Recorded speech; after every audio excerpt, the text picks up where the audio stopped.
Today, let's talk about a city that decided to tackle gridlock, flooding, and overflowing garbage cans. But they didn't do it with billions of dollars. They did it with a handful of really simple but absolutely brilliant ideas.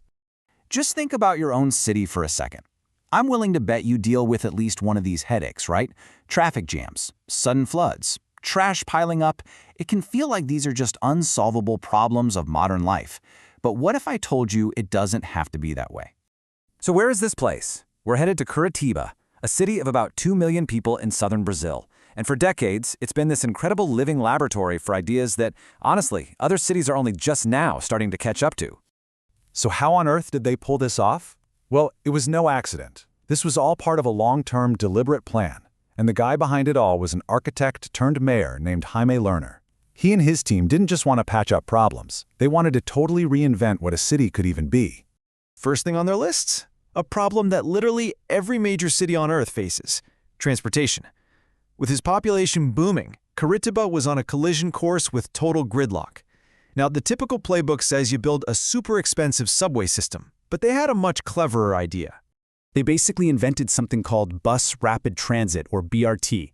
The goal was simple but radical: create a bus system that had all the speed and efficiency of a subway, but for a fraction of the cost. It was a revolutionary concept. So, how'd they make a bus feel like a subway? It's a three-part trick.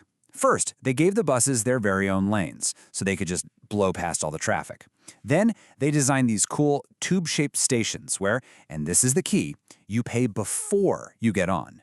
That makes boarding super, super fast. No more waiting for someone to dig for change. And the result of all this? Get this.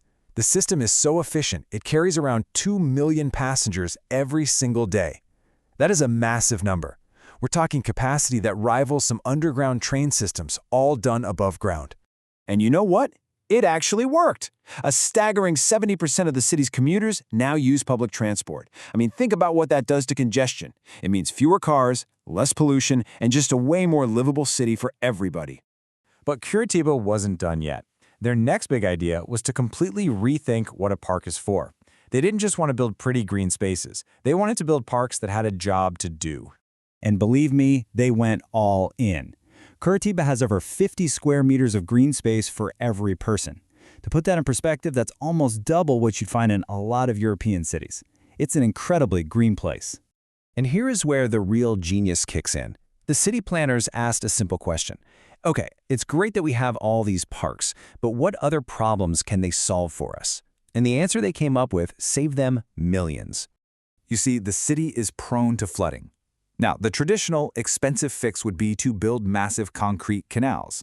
Instead, Curitiba's planners looked at the low-lying areas that always flooded and just turned them into parks. The land itself acts like a giant natural sponge. A perfect example is a place called Baragui Park. It's got these beautiful artificial lakes that are great for recreation. But during a heavy rainstorm, their main job is to act as reservoirs, safely holding on to all that excess floodwater. It's an elegant, two-for-one solution, a beautiful park that doubles as critical city infrastructure. Okay, so they've tackled transport and they've tackled flooding.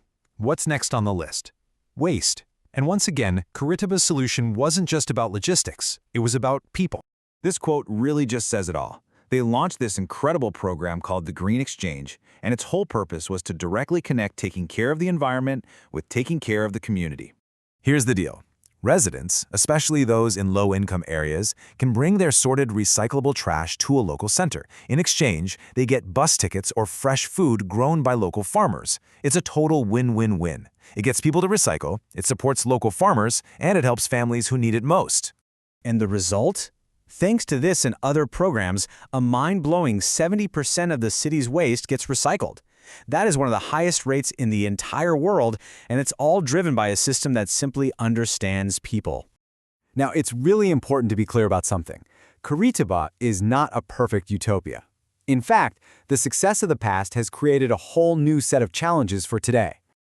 The city's population has kept growing like crazy, and that puts a ton of pressure on housing and services. It's led to informal settlements popping up on the city's fringe, places that often don't have the very things that made Curitiba famous.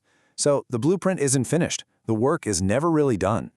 So what's the big takeaway from all this? The real lesson from Curitiba isn't just about buses or parks. It's about the power of thinking of a city as one big, connected system. It's about seeing how a solution for transportation can also help air quality, and how a solution for flood control can also create a beautiful public space. And that kind of leaves us with a final thought. Whether it's reinventing the bus, making parks that work, or turning trash into treasure, Curitiba offers this powerful toolkit for change. So the question is, which tool, which piece of that blueprint, do you think could make a difference where you live?